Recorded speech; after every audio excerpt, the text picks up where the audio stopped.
Orang itu tidak pernah tahu. Kadang-kadang Allah itu kita tidak pernah tahu.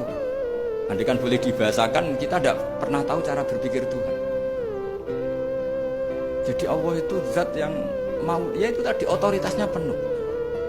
Makanya saya pernah cerita di mana-mana, di kitab-kitab yang saya baca itu ada 2 orang yang ahli neraka, sudah di neraka. Ini sekaligus ijazah, saya ulang lagi sekaligus ijazah, bisa dipraktekkan nanti itu. Setelah itu 2 orang ini dipanggil ke surga sama Allah. Allah itu tanyanya ya aneh, enak di neraka, ya udah enak di neraka. Ya gak enak di neraka, kok ditanya enak enggak, ya gak enak. Ya sudah, kembali lagi ke neraka, lari kencang-kencang, lari menuju neraka, lari. Sama Allah dipanggil lagi, loh kenapa kamu semangat?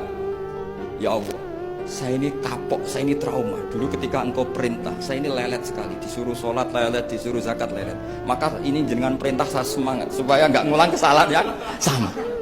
Akhirnya sama dipanggil, ya sudah di surga aja, di surga. Karena semangat lari menuju neraka.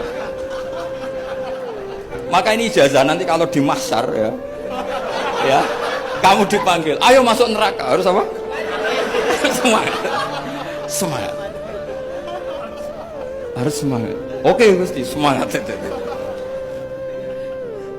Lah repotnya kalau nggak dipanggil lagi.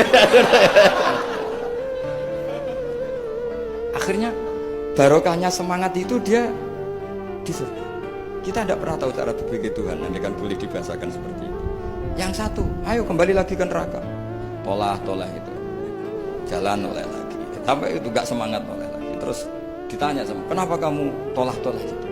Saya tidak pernah ngira ya Allah, ketika engkau panggil di surga, kemudian engkau kembalikan lagi ke neraka. Ya sudah, kamu di surga saja. Barokahnya husnuzon.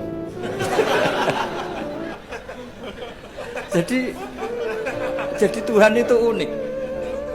Makanya dalam tradisi ulama itu ad-dinu ar-riwayah, agama itu riwayat. Sebagian diredaksikan inna hadzal ilma dinun fanzuru amman ta'khuduna dinakum. Agama ini, ilmu ini agama, maka lihat riwayatnya. Karena kita tidak pernah tahu cara berpikir Tuhan.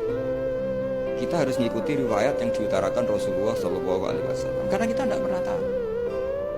Kayak tadi ada orang diinjek, kita mesti kan terprovokasi ingin bela yang sujud, menyalahkan yang injek. Tapi ketika yang sujud mencatat nama Tuhan, Allah tidak akan memaafkan kamu. Itu Tuhan tersinggung karena sifatnya direduksi satu, diambil satu, disembunyikan satu. Loh, ada kan dia begini mungkin malah Allah maklumi. Saya tidak akan maafkan kamu. Enggak apa-apa Allah, kan saya. Kan tidak mencatat namanya Allah. Selama hidup saya tidak akan maafkan kamu. Allah nggak akan tersinggung. Karena dia sebagai manusia tentu punya dendam, punya rasa mangkel, punya emosi.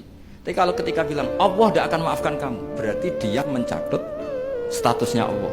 Dan Allah disifatkan hanya satu dari sifatnya Allah, yaitu hanya sifat menyiksa. Padahal Allah punya sifat memaafkan.